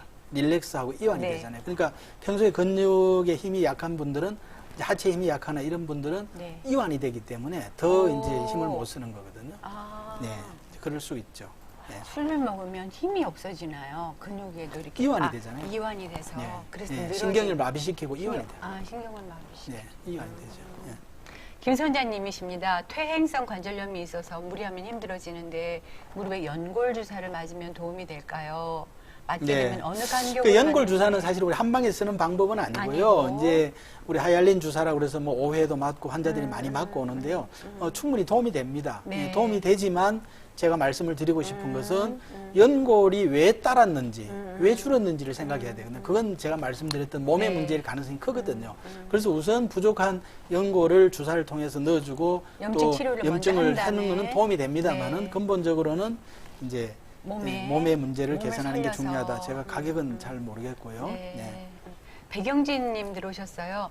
걷기 운동을 하다가 갑자기 한쪽 무릎 옆이 뜨끔 그쪽 다리를 디디면 약간의 통증이 오고 시간이 지나니 괜찮긴 했는데 이전까지 정상은 아닌 것 같습니다. 근데 초반전에 빨리 가시는 게 좋을 것 같아요. 병원에 가봐야 할 걸. 예, 잘못하면 뭐, 키우니까 병을 키우니까. 네, 뭐 그런 면은 있습니다만은 네. 평상시에 정상적이었다면 우리가 이제 걷다가 네. 잘못되게 삐끗하면서 네. 인대나 손상이 갈 수가 있거든요. 네, 네. 그래서 뭐 기간이 얼마나 됐는지는 모르겠습니다만은 지금 정확하게 뭐 한 달이 됐는지 두 달이 됐는지 모르겠 한두 달 지내보고 네. 또 건강하게 지금 얘기하는 무릎 대퇴사두근 강화 운동이나 발끝치기 이런 걸 해보시고 강화를 해보시고 불편하면 네. 지금 말씀대로 병원 가서 치료를 받는 게 좋겠습니다. 한쪽 옆이 뜨끔한 거는 그러면 인대 쪽이 놀란 건가요? 인대가 손상이 된 인대가 거죠. 손상이 네, 되면. 인대가 이제 아. 가볍게 우리가 눈에는 보이지 않지만 네. 찢어지거나 이제 이런 손상을 받은 거죠. 네. 네. 네. 서양희 님이십니다. 저는 무릎 아플 때 한의원에서 봉침을 맞으면 통증이 조금 덜하는데 효과가 있는지. 아, 그럼요. 효과 있죠. 네, 네. 당연히 효과 있습니다. 효과 지금 있고요. 이제, 지금 말씀드린 대로 무릎에만 문제가 우선 일시적으로 나타났으면 봉침으로만 해결이 충분히 가능하고요. 네. 그게 아니고 내가 말씀드렸던 몸의 문제를 가지고 있으면 그 몸 몸의 전체. 문제를 같이 개선하면서 봉독 치료를 하는 게 네. 좋겠다 말씀을 드립니다. 정상수 님이십니다. 무릎 통증과 어깨 수술을 했는데 어깨에서 딱딱 소리가 납니다. 어떻게 치료를 받아야 하나요? 네, 일단은 뭐 수술 후에 이제 인대가 딱딱 소리가 난다는 건 아직 인대가 이게 그 관절을 제대로 잡아주지를 못한다는 거거든요. 네. 인대가 아직은 제 기능을 못 하고 있다는 거죠. 네. 예, 우리가 움직일 때 정상적인 네, 경우는 네. 이게 인대가 관절을 잡아주면서 정상 활동을 하도록 해주는데 이게 인대가 느슨하거나 아니면 또 수술하면서 뭐 좀 한 곳은 좁아질 수도 있고 이런 것들이 이제 제 기능을 아직 자리를 못 잡은 거죠. 이제 그런 걸 봐야 되고 이제 우선 뭐 물리치료나 이런 걸 하시면서 또 운동이나 이런 걸 통해서 우리 몸의 자연 치유력이라는 거는 사실은 대단한 겁니다. 그래서 이제 노력을 하게 되면 네. 관절의 움직임에 맞게 인대나 근육들이 제 기능을 찾아가요. 예, 그래서 이제 그렇게 한번 해보시면 될 것 같고, 또 허리 수술까지 받으셨는 모양이죠? 허리 수술했는데 1년이 넘었다. 그렇죠. 허리도 마찬가지입니다. 제가 지금 무릎을 얘기하고 있습니다만, 허리도 수술이 답이 아니라, 허리의 하중이 너무 문제가 되거나 허리를 받쳐주는 힘이 문제가 되면, 그걸 개선하지 않고 수술만으로는 해결이 되지 않죠. 그래서 뭐 엉치 쪽으로 아직 통증이 있다는 거는 이 허리가 힘을 제대로 못 받으면서 다리로 내려가는 신경을 압박을 하고 있다는 얘기거든요. 예. 그러면 어떻게 치료를 할까요? 그래서 자기 몸에 무릎 맞게 몸에 이제 몸 그걸 잘 이제 잡고 예, 뭐 우리 다시 하고. 뭐 저 한번 그 메타버스 공간에 한번 네. 질문을 들어오셔도 좋고 아. 그때 나중에 건강 상담할 때 뭐 한번 가까운 병원을 한번 찾으셔도 좋고. 예. 지금 교수님 우리 저희들이 정해진 네. 시간이 또 있어서 저희들이 마저 공부해야 될 게 있어서 질문을 질문도 하나 더 받아요. 하나 더 받을까요? 가서 무릎이 아팠는데 어느 날부터 괜찮아요. 병원에 뭐 괜찮으면 안 가도 되겠죠. 예, 예. 그리고 질문 마지막. 예. 김성희님 들어오셨어요. 무릎관리법 치료에 대하여 질문 주셨습니다. 교통사고로 척추 12번을 크게 다쳤고 그때부터 바로 무릎이 아프더니 못 고치고 오래됐어요. 무릎이 아파서 예, 계단으로 이거는 이제 힘들고. 척추는 지금 12번 압박골절이거든요. 그러니까 네. 척추뼈가 우리가 캔 맥주 짜부러지듯이 밟아버리면 짜부러지는데 네. 사고를 당하면 충격에 의해서 이제 골다공증이 있다거나 이런 경우는 이제 압박골절이 없고 그건 별개 문제고요. 또 한편으로는 사실은 뭐 별개 문제라고 얘기했습니다만은 척추가 그러면 하체가 힘을 못 쓸 수 있어요. 그래서 무릎에 문제가 있을 수도 있습니다. 같이. 그러니까 결과적으로는 허리 하체가 다 약해졌다. 그래서 무릎도 아프고 허리도 문제가 될 수가 있다고 보여지는 거죠. 예. 척추가 부러진 후로 이렇게 여러 군데가 그렇죠. 아프게 그래서 이제 된다고. 지금 이제 저런 경우에 허리 척추도 마찬가지고 무릎도 마찬가지고 지지하는 근력이나 어떤 기능을 아래쪽으로 에너지를 많이 하도록 해주는 게 중요하다는 말씀을 드리고요.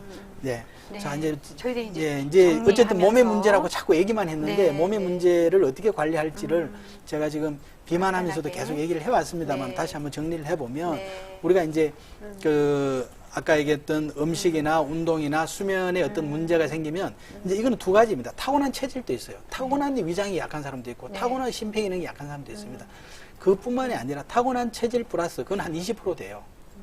그 이외에 이제 후천적으로 우리가 생활하는 음식이나 운동이나 수면이 한 80% 되는 네, 거죠. 생활 습관. 그렇죠. 네. 20 플러스 80%의 문제로 인해서 네. 이제 우리가 순환 기능, 심폐 기능이 문제가 있으면 심장과 폐 기능이 문제가 생기게 되면 영향을 미치게 되면 순환이 안 되게 돼요. 내보내는 거. 그렇죠. 그다음에 이제 비위 소화 기능에 문제가 있으면 에너지 생성이 안 생성이 돼요. 안 되고. 또 비뇨생식기에 우리가 신장이나 이런 우리 한의학에서는 간신 어떤 이 호르몬 관련되는 부분의 기능에 문제가 있어도 균형 조절이 안 돼요. 균형이. 예, 그래서 이런 이제 문제가 있고요. 그래서 이제 기혈 순환에 문제가 안 되면 붓죠. 물만 먹어도 붓고 살이 찌죠. 네. 그래서 전신 비만의 형태가 되는 겁니다. 네. 그 전신 비만의 형태는 제가 늘 얘기해 왔습니다만 음식을 줄여서 위를 줄이는 게 제일 우선이고 그리고 위를 줄이고 지방을 빼고 난 다음에 이제 근력을 운동을 통해서 기가 잘 돌도록 해주는 유산소 운동을 이제 해야 되고 내가 그렇지만은 살 빼려고 운동하지 마라. 운동은 생활 속에서 해야 되고 살 빼려고 1년, 2년 하는 거는 의미가 없다. 왜냐하면 1년 동안 열심히 운동하면 몸이 거기에 피팅이 돼요. 그 이후로 운동을 안 하게 되면 모든 세포가 운동하는 데 맞춰져가 있다가 운동을 갑자기 안 하게 되면 역현상이 나타납니다. 아, 예. 우리 흔히 말하는 요요 이런 것도 그렇죠. 그런 거네요. 예, 요요, 일종의 요요죠. 역현상이 나타나면서 오히려 완전히 더 몸이 망가질 수가 있고, 네. 그래서 어쨌든 유산소 운동을 중심으로 하고, 이제 참고로 차도 이제 커피, 녹차, 율무차, 이런 걸 이제, 율무차는 뭐 아침, 점심, 저녁 언제 드셔도 되는데, 녹차나 커피 같은 카페인이 들어간 성분은 아침 10시 이전에 먹어라. 제가 늘 강조를 했죠. 네. 그리고 이제 기혈 생성이 안 되는 사람, 네. 이런 사람 잘 먹어야 돼요. 그러니까요. 마른 복부 비만은 잘 먹고 근육을 만들어야지 배가 들어가지. 근육을 몸에 대사할 수 있는 근육량이 부족하면 이건 절대 해결이 안 됩니다. 복부 비만도 마찬가지고 고지 혈증도 나타나야 되고 내가 별로 고기 다 먹는데 고지 혈증 나타난단 말이에요. 네. 예, 그게 바로 근육량이 부족한 것 때문에 그런 거거든요. 그래서 이런 분들은 밀가루 음식 같은 거 먹으면 안 되고 또 운동도 너무 과하게 하면 안 된다. 에너지가 부족한데 기혈 생성이 안 되는데 운동하라 그랬다고 막 마라톤 하고 그러면 몸 더 망가지죠. 나가 떨어져요. 그렇죠. 나가 떨어지죠. 그래서 수영 같은 거는 또 특히 물에 수영. 아, 찬물, 차가우니까 예, 들어가지 내가 말라고 건물이라고 하셨어요. 그랬잖아요. 네, 네. 이런 사람이 배에 힘이 없기 때문에 허리가 아픈 경우 많거든요. 예, 허리 아프면 주위에 보니까 허리 아픈데 수영하라 그러더라. 수영하고 더 아파요. 아. 예. 그게 이제 에너지 기혈의 문제거든요. 예. 그래서 추천하는 건 좀 따뜻하고 인삼이나 생강, 계피 뭐 이런 쑥 같은 쑥차 이런 것들은 다 아랫배를 따뜻하게 데워주기 때문에 네. 도움이 되는 거고요. 이제 균형 조절에 문제가 있는 사람들은 제가 잘 자야 됩니다. 잘 자야 다리에 하체에 힘이 생겨요. 네. 그래서 우리가 젊은 사람들 같은 경우도 하룻밤 잠을 안 재우고 나가서 걸어보라 그러면 다리가 후들거린다는 얘기를 하거든요. 오. 그 왜 그러느냐? 그 기가 다 뜨기 때문에 그래요. 에너지 문제거든요. 에너지가 전신으로 돌아가야 되는데 다 위로 올라가 있는 거죠. 아. 기가 저장이 안 된 거죠, 밤에. 네. 예. 그런 거거든요. 그래서 잘 자야 된다. 잘 자야. 예. 합니다. 그래서 운동도 하체 운동을 해야 된다. 하체 근력 운동을 해야 돼. 여기 발끝치기 있잖아요. 네, 그죠? 네, 발끝치기. 예.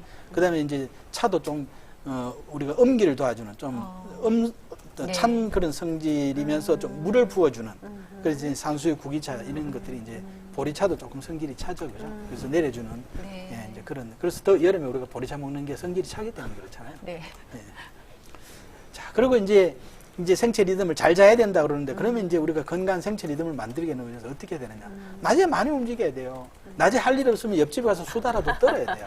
낮에 그리고 햇빛 공원에 받- 산책 햇볕도 보고 움직여야 받고 돼요. 움직여. 예, 햇볕을 봐야지만 아침에 햇볕을 봐야지만이 뇌를 통해서 시각을 통해 눈을 통해서 이 시각 그 빛이 들어가면서 뇌를 깨어나게 하거든요. 주인님 하루 시작입니다라는 네. 그 모닝 콜을 주는 거거든요. 그러면 이제 세포가 살아나고 깨어나는 거거든요. 예, 활동 그렇게 해서 많이 움직이고 저녁에는 최대한 정적으로 예, 안정한 생활을 하는 게 중요하다. 예.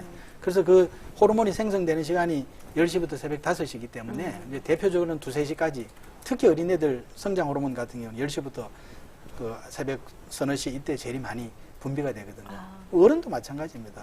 호르몬이 나오는데 아침 5시까지 이 시간에는 가능하면 자라.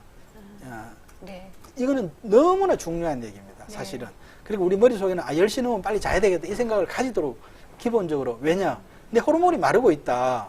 응? 네. 자야지 호르몬이 생성이 되고 내 노화를 막을 수가 있다. 병원에 가서 막 뭐 얼굴에 뭐 이렇게 할 게 아니라. 근데 막 새벽 2, 3시까지 진짜 젊은이들 그렇죠. 그 젊은 애들은 호르몬 생성이 잘 되기 때문에 그걸 못 느끼는 못 거거든요. 느끼는. 근데 사실은 이제 50대 후반, 중반, 요즘은 뭐 40대 후반보다는 50대까지도 다 잘 호르몬 생성이 잘 되는 사람이 많습니다만 네. 그 이후에는 문제가 생길 수가 있고 특히 이제 그게 언제나 70, 80대 나타나는 거죠. 그때 몸 젊었을 때 그거 안 쓰면 그렇죠. 나이 70, 들어서는 80대 이제 하체가 다 약해져서 하체가 힘을 못 쓰는 거죠. 약해지는 이제. 걸로 문제가 되는 나타납니다. 거거든요. 그래서 이제 그렇게 우리가 규칙적인 어떤 건 굉장히 중요하다. 그래서 꿀잠 자기 위해서는 이제 커피, 카페인 꿀잠. 줄이는 게 아니라 이게 사실은 아침 10시 이후로는 먹으면 안 된다고 제가 얘기하잖아요. 왜냐하면 조금 전에 골든타임이 10시라고 그랬잖아요. 네. 10시는 자야 되거든요. 네. 10시는 못 자더라도 현대인데 11시는 자야 되거든요. 네. 그러니까 10시에 자려면 저녁 10시 이전에는 내 몸에서 카페인이 다 빠져나가야 돼요. 네. 근데 카페인이 우리 몸에 들어가면 사람에 따라서 차이는 있지만 12시간이에요. 반감기가 보통 6시간 보거든요. 네. 그 12시간이 있다고 생각을 하면 일반적인 그 12시간 몸에 유지가 되기 때문에 10시, 아침 10시 이전에 먹어야지 밤 10시 이전에 빠져나갈 거 아니에요. 근데 카페인이. 교수님 대한민국에 진짜 커피숍들이 대단히 많고 이거 점심을 다 식사를 직장인들도 그렇고 우리 모임들도 그렇고 제가 너무 점심 모임은 점심 먹으면 문화잖아요. 커피가 지금 하나의 문화가 됐잖아요. 이거 어떻게 하면 좋아요? 이거 지금 바꿔야 돼요, 사실은. 저는 진짜 이게 네. 너무나 중요한 얘기입니다. 이게 네. 악순환이거든요. 네. 낮에 커피를 마시니까 저녁에 깊은 잠을 못 자고 그렇죠. 그 다음날 피곤해지고 확실히 생기를 영향이 찾으려니까 또 마셔야 되고 지금 악순환을 고린데 사실은 아침 10시 이전에 오히려 커피를 좋아하면 한 2잔 오히려 네. 예, 두 일어나요. 잔을 먹으려면 이전에 2개를 먹고 그렇죠. 그렇게 한번 생활해 보시는 거 저는 진짜 권해드리고 싶습니다. 네, 예, 진짜로. 예, 예, 커피를. 굉장히, 예. 그리고 우리가 대부분 잠 못 자는 분들이 어떠냐면 거실에서 TV 보면서 자거든요. 그 굉장히 안 좋은 거죠. 네. 예, 거실에서 TV 켜져 있으면 자고 또 끄면 또 눈을 떠요. 나와서. 네. 틀어놓고 조는 거죠. 예, 자다가 또 이제 다른 사람, 아유, 왜 밤에 TV를 켜놓고 자냐고 끄면 또 또 말똥말똥해지고. 예, 깬단 말이에요. 네. 그게 이제 이게 이 습관이 잘못된 건데 무조건 잠자는 공간은 반드시 해야 돼요. 우리가 원룸을 쓰더라도 잠자는 공간은 구분을 해야 돼요. 거기 가서는 잠만 자야 돼요. 예, 그게 이제 굉장히 중요하고 뭐 어쨌든 하체 기혈 흐름을 원활하게 해주기 위해서는 대부분 불면증이 있는 사람은 하체 운동을 해야 돼요. 왜냐하면 상체 운동을 하면 기를 끌어올리고 하체 운동을 하면 기를 끌어내리거든요. 네. 그래서 잠 못 자는 사람은 기가 다 떠 있기 때문에 에너지를 끌어내리는 하체 운동이 굉장히 중요하다. 내가 아까 얘기했지만 젊은 애들 역기 들고 상체 그렇죠. 보통 한다고? 여기 막 예, 복근 예. 만들고. 그러면서 네네. 불면증 있는 친구들이 굉장히 많아요. 예. 네. 예. 그리고 아침 햇볕 보면서 생체 시계를 깨우는 거 아까 얘기했죠? 네. 중요하고 낮잠은 30분을 넘기면 안 돼요. 왜냐하면 30분을 넘기면 우리 몸이 밤으로 오해를 합니다. 밤으로 오해를 하면 밤이 되면 낮으로 또 오해를 해요. 예. 리듬이 깨지거든요. 예. 어쨌든 제가 시간이 왜서 좀 이렇게 급하게 네. 예, 내려왔는데 네. 이제 여기까지 해서 네. 일단은 마무리하고요. 질문 네. 한두 개 더 질문 받고 한두 개 더 받고 가겠습니다. 마무리합니다. 진순이님 들어오셨네요. 내측 반달 연골 네. 찢겨졌다고 진단을 받았는데 약침이 효과가 아이, 있나요? 그럼요. 약침이 효과 있죠. 이제 그 찢어진 정도에 따라서 뭐 시술을 받아야 될지 이제 그 부분은 좀 그 상태를 정확히 봐야 되겠습니다만 우선은 약침이 도움이 되고요. 특히 이제 봉동 약침 같은 경우는 염증을 잡아주고, 염증 잡아주고. 예, 잡아주고 그 혈액 순환을 좋게 해주기 혈액순환 때문에 좋게 우리 해줘서. 봉동 맞으면 빨갛게 뜸을 뜬 것 같이 막 아. 심한 경우는 다리가 이렇게 좀 훈훈한 그런 느낌이 오거든요. 네, 네. 이제 그렇게 하고 그렇지만 또 이제 지금 얘기대로 몸에 우리 진순이 씨 기본적인 과잉된 체지방이 없는지, 그리고 저녁에 잠을 잘 자고 하체, 엉덩이나 허벅지 근육은 제대로 기능을 하는지, 이제 그런 것들도 같이 하는 게 더 중요하죠. 네. 김등남님 마지막으로 질문 받겠습니다. 교수님 강의 잘 듣고 있습니다. 사양이 너무 개서 일반인들은 먹기 힘들다고 알고 있답니다. 예, 그건 맞습니다. 먹기 힘든 건 아니고요. 예. 족욕도 계속하면 효과가 있을까요? 그럼요. 좋죠. 네, 예, 왜냐하면, 예, 그렇죠. 우리가 중력에 의해서 혈액이 아래에 모여 있단 말이에요. 네. 모여 있으면 의혈이 되는 거고 기능을 잘 못하는 거잖아요.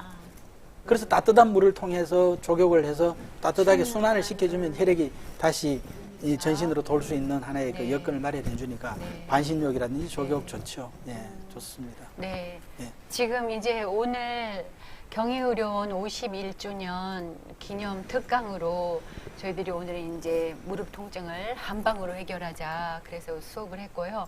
지난 1월부터 그 한슬림 비만 잡고 질병 극복 프로젝트를 지금 교수님과 연중 지금 진행하고 있었습니다. 오늘도 계속 이제 그 애타게 말씀하시는 게 많은 질병들이 일어나지만 이 질병이 일어나는 원인이 몸의 기능, 그렇죠. 그죠? 예. 기혈순환, 예, 맞습니다. 에너지를 우리가 예. 몸을 자기 네. 몸을 알아서 네. 내 몸에 맞는 바른 처방을 받고 그렇게 몸의 순환 이런 걸 도와주면서 음식은 나는 어떤 음식을 먹어야 되나, 나는 어떤 운동을 해야 되나, 나는 어떤 차를 마셔야 되나, 나는 잠을 어떻게 해결해야 되나 이런 말씀에 대해서 애타게 계속 교수님께서 말씀해 주셔서 네. 근데 지금 10번째 계속 수업을 듣고 있는데도 또 어떨 때는 또 새롭고 네. 진짜 그랬죠. 또 자꾸 생각이 나고 네. 그러니까 여러분들도 이렇게 지나간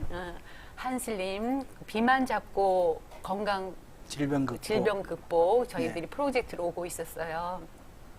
그 아픈 많은 질환이 프로그램들을- 있으면 네, 또 한번 유튜브 그거를, 다시 한번 보셔도 프로그램을 네, 보셔서 도움 또 이렇게 참고하시고 또 다음 달에 더 좋은 내용으로 교수님과 함께 여러분들을 찾아가도록 하겠습니다. 오랜 시간 같이 해주셔서 교수님 네, 감사합니다. 고맙습니다. 네, 네. 안녕히 계십시오. 반갑습니다. 감사합니다. 공단 유튜브 구독과 좋아요도 부탁드려요. 공무원